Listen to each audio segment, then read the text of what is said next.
welcome back to Cup of Tea with Amy. I would like to apologize for being away these past couple of weeks.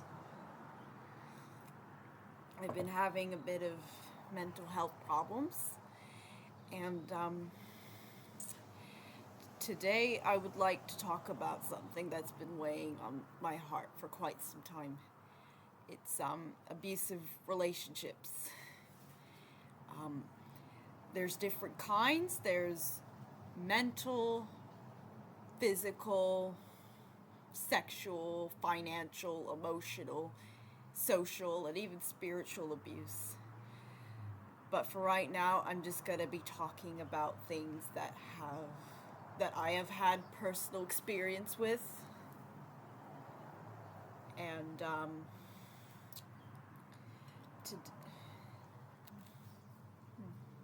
going to dip this in my tea.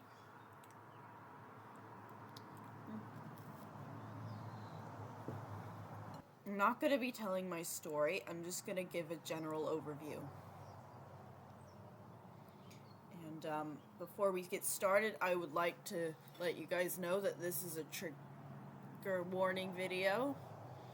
So I'll be linking different timestamps in the description below so that you can skip parts that are upsetting. And I'll also be linking different resources and hotlines in the description below. I can't promise that they'll be from every country, but I can try to list as many as I can. And if you're under the age of 15, you need to click off right now, unless you would like to watch with parental supervision. But if you don't have parental supervision, you can't watch. Okay, Blue Skies by Chloe is a local small business that I will be supporting in this clip that I'm about to show you. Sometimes you feel really depressed. Sometimes you feel like the whole world is against you. Sometimes you feel angry with yourself and with those around you. Sometimes you just need to step back.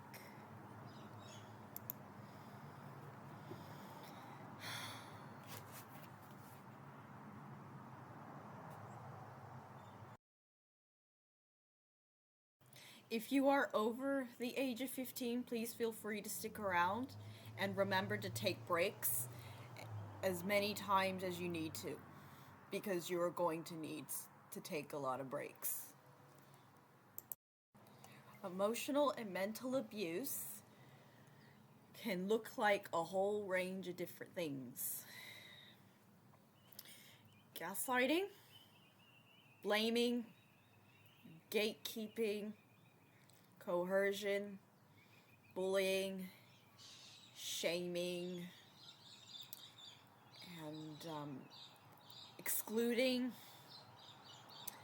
ghosting,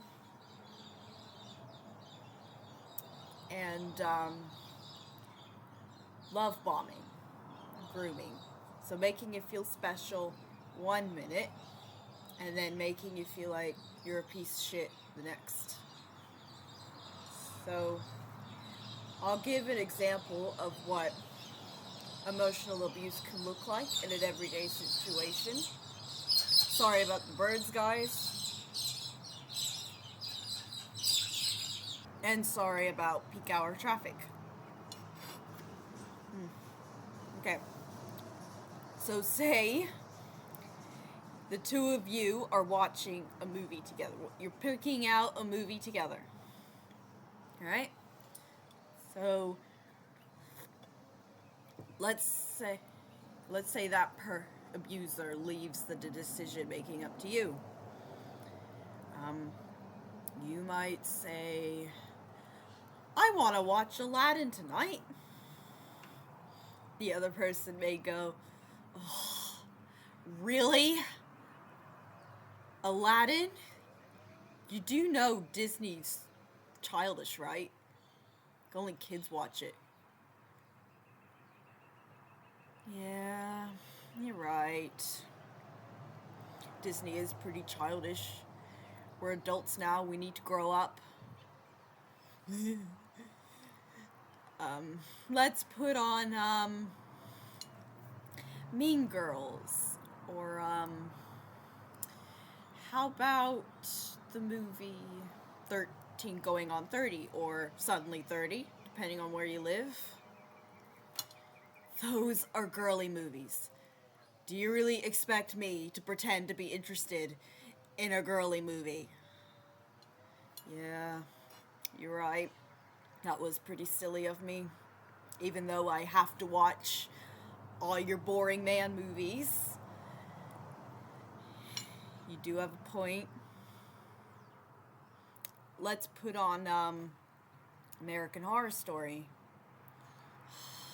Fuck's sake. There's sex scenes in them. I don't like sex scenes. They make me uncomfortable. And it sounds like a ridiculous series anyway. Okay, whatever. We won't watch anything then. Are you joking? All I did was just turn down the things I didn't want to watch and you get upset. You're overreacting, bro. Come on. They may control you, every decision that you make. Oh, you can't wear that. Or you can't hang out with these people. I don't like them. Hang out with us instead, even though you're going to be left out most of the time anyway. And I don't care if you feel excluded or not. I don't care if you're extroverted or introverted or laid back or shy and anxious. Fuck you. Alright? Or there may be ghosting, or even something like, you know, you're actually very pretty for fill in the blank, or you're very smart for fill in the blank. So a backhanded compliment. And ghosting is another form of emotional abuse, whether you might mean to or not. It's a cruel way to break up with somebody. If you would like a separate video on ghosting, let me know in the comments, and I'll see what I can do. Domestic violence doesn't always have to mean you're a couple who lives together, or that you have a family together. More often than not, it's quite common to be in an abusive relationship when you are in high school or middle school. Oh, sorry. And for a lot of teenagers, they may normalize the problematic behaviors that take place in the relationship, because for a lot of them, it's their first one. Or even if their only relationships so far have been as teenagers, they may not realize that they're being abused until later on. Your teenager might be, parents watching, your teenager may be falling behind in school because of an abusive relationship, right? So instead of shunning them for getting C's or D's, offer a study group. Like, you either help your child with their homework, or you let their friends come over and they can work on assignments together, or even the same one. Like, hold them accountable if they are slacking, but you have to remember what they have gone through. So you have to make some allowances and some accommodation. Yeah, don't get me wrong, it's important that they do try their best in school. And teenagers, if you are watching, you should definitely try in school, but I'm just saying, it's perfectly okay if you are struggling in school because you have been in an abusive relationship. And depending on the due date of their assignment, you can ask for extensions from the teacher, or ask the teacher if they can do some tutoring with you during recess or lunch breaks or after school. There is a lot more to consent than just saying yes.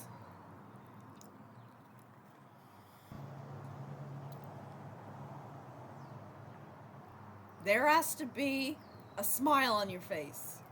Yes, I want it!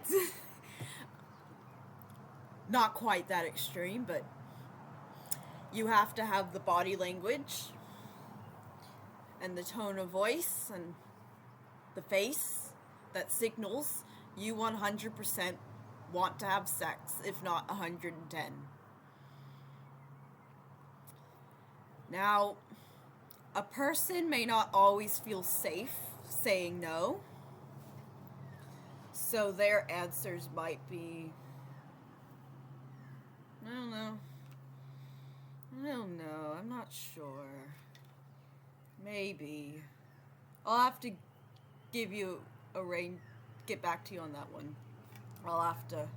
We'll give it a rain check. What do you say? Or, I'm too tired. I have a very busy schedule. I'm not entirely sure if I could squeeze you in. Any answer, literally every answer ever, that isn't yes, is no. Or even if it's just yes. But you can see for yourself, was I really saying yes, or was I just shutting the other person up? Was I just getting it over with? Get them to just leave me alone. Stop pestering and harassing me about it. Alright, let's do this. If you have to persuade someone to sleep with you, you are committing sexual assault. And if a person says no or gives an answer that isn't yes, you have to accept it. You have to accept that your partner or your friend isn't ready. You have to wait, no matter how long it takes, until they are ready. If you don't want to wait until they are ready, you need to let them go. Like, break up with them properly, of course. Don't just go radio silent without notifying them first. And then find a person who does want to have sex with you. I don't understand how there's people out there who want to have sex with people who don't really want to have sex with them. You are weird. It is not okay to take advantage of somebody's self-esteem problems, struggles with saying no, people-pleasing, abusive or absent parents. It is not okay to take advantage of their past trauma or a less than ideal situation at home. It is not okay to take advantage of somebody who may have anxiety, depression. It is not okay to take advantage of someone who is quieter than you, who is gentle.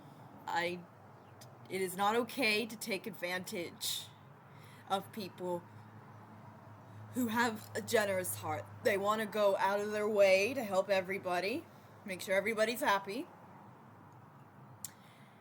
even when it's not convenient and the only benefit they get is a good feeling at the end of the day. It's wrong.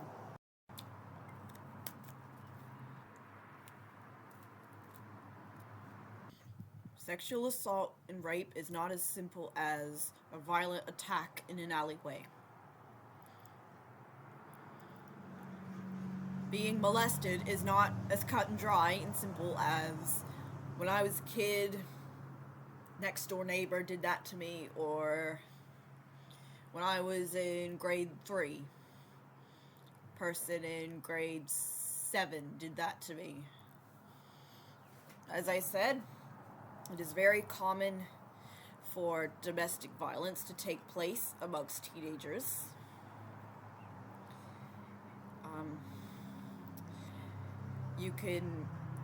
Someone in your age group could sexually assault you. Someone in a year older than you can sexually assault you. A childhood friend you thought you could trust can do that to you.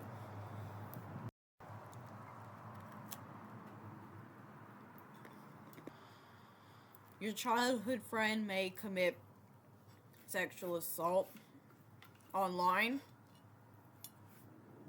because they feel entitled to a relationship with you and to your body just because you've known each other so long. Nobody is entitled to a relationship with you, no matter how long you've known someone or how well you think you could trust them. And the worst part of sexual assault is when they pretend that they are falling in love with you or already are. They pretend to have things in common with you, similar personality, similar interests. They may see for themselves that you want this particular partner, so they'll put on a show for you. That actually deserves an Oscar. Maybe not, because bad acting is quite unoriginal, really, but in a way it's good acting. And then there's coercion. They pressure you, they guilt you, threaten to hurt themselves, someone close to you, hurt you, or get upset.